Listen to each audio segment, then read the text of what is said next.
말씀 에베소서 6장 13절로 17절 말씀입니다. 그러므로 하나님의 전신갑주를 취하라. 이는 악한 날에 너희가 능히 대적하고 모든 일을 행한 후에 서기 위함이라. 그런즉 서서 진리로 너희 허리띠를 띠고 의의 호심경을 붙이고 평안의 복음이 준비한 것으로 신을 신고 모든 것 위에 믿음의 방패를 가지고 이로써 능히 악한 자의 모든 불화살을 소멸하고 구원의 투구와 성령의 검 곧 하나님의 말씀을 가지라. 아멘. 자, 오늘은 성령의 검에 대해서 한번 나눠보려고 하는데요. 자, 이제 하나님의 전신갑주 마지막 성령의 검, 그리스도인들이 가져야 하는 마땅한 무기에 대해서 한번 나눠보려고 합니다. 자, 특별히 오늘 성령의 검은 무엇인지 본문에서 정확하게 기록하고 있죠. 바로 성령의 검을 두고 하나님의 말씀이다 라고 이야기하고 있는데요. 이 말씀을 묵상하면서 히브리서 말씀이 떠올랐는데, 히브리서를 보면 하나님의 말씀은 살아있고 활력이 있어 좌우의 날선 어떤 검보다도 예리하여 혼과 영과 및 관절과 골수를 찔러 쪼개기까지 하며 또 마음의 생각과 뜻을 판단하나니. 자, 결국 오늘 본문이 기록하고 있는 성령의 검과 하나님의 말씀은 동일하다라는 것을 알 수가 있습니다. 자, 우리가 하나님의 전신갑주를 나누고 있는데 이 5가지의 모든 것들을 좀 공통적인 부분을 찾아본다면 모든 것이 다 하나님의 말씀으로부터 나오게 된다는 것을 우리는 알 수 있습니다. 그만큼 하나님의 전신갑주를 입는다는 것은 하나님의 말씀이 선포되어지는 자리로 나아가서 하나님께서 나에게 하시는 말씀이 뭔지 옳게 분별하며 말씀대로 삶을 살아가는 것을 의미한다고 할 수 있는데요. 특별히 오늘 나누고 있는 성령의 검을 든다는 것은 하나님의 말씀이 나의 삶에 실제적으로 나타난다는 우리의 믿음의 행동과 큰 연관이 있다는 것을 알게 됩니다. 자, 우리가 매일 몇 시간 하나님의 말씀을 듣기 위해 큐티 자리로 나와 이 말씀을 듣는 것도 대단한 일이고 또 해야 하지만 이 말씀을 듣는 가장 큰 이유가 뭘까요? 바로 하나님의 말씀을 행하기 위함이라는 사실을 기억했으면 좋겠습니다.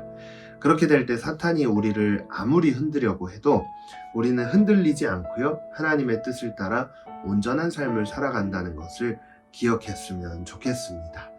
그래서 우리 예수님께서 공생의 사역을 시작하시기 전에 성령에 이끌려 광야에서 40일간 금식을 합니다.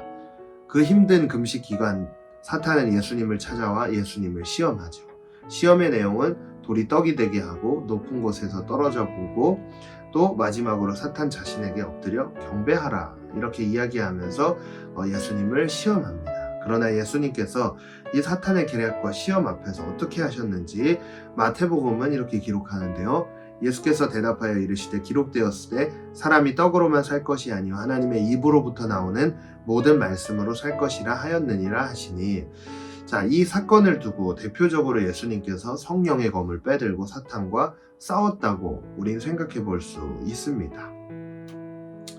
이뿐만 아니라 예수님은 십자가에서 고난을 당하셨을 때 하나님의 말씀에 힘입어 그 고통을 이기셨고 결국 자신에게 맡겨진 사명을 온전히 감당하셨는데요.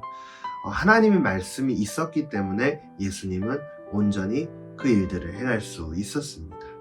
그래서 네덜란드 유명한 작가인 코리 텐봄 여사는요, 당신이 암송한 성경 구절들을 어느 누구에게도 빼앗기지 않는다라고 이야기함으로써 하나님의 말씀의 능력이 또 성령의 검의 위력이 강력하다는 것을 이야기하고 있는데요. 자, 사랑하는 여러분, 우리가 일평생 우리가 해야 할 것은 이제 하나님의 전신갑주를 입고 하나님 앞에 부름받는 그 순간까지 하나님의 뜻을 이루는 삶을 살기 위해 이제 성령의 검을 소유해야 합니다.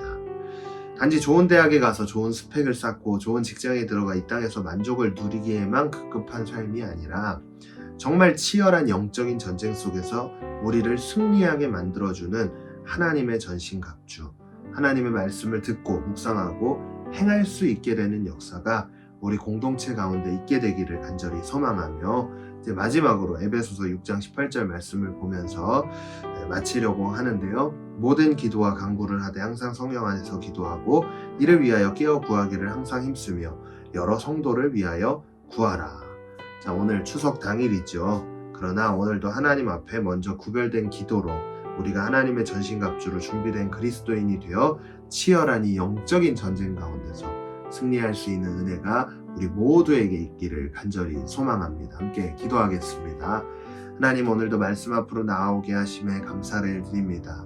하나님의 말씀, 성령의 검을 빼들고 우리를 향해 다가오는 사탄의 계략 앞에 승리할 수 있도록 우리의 삶을 하나님의 말씀으로 채우시고, 이 말씀을 듣고 묵상하는 데서 끝나는 것이 아니라 삶으로 실제적으로 행할 수 있는 은혜가 우리들 가운데 있게 하여 주실 줄을 믿으며 이 모든 말씀 예수님의 이름으로 기도했습니다. 아멘.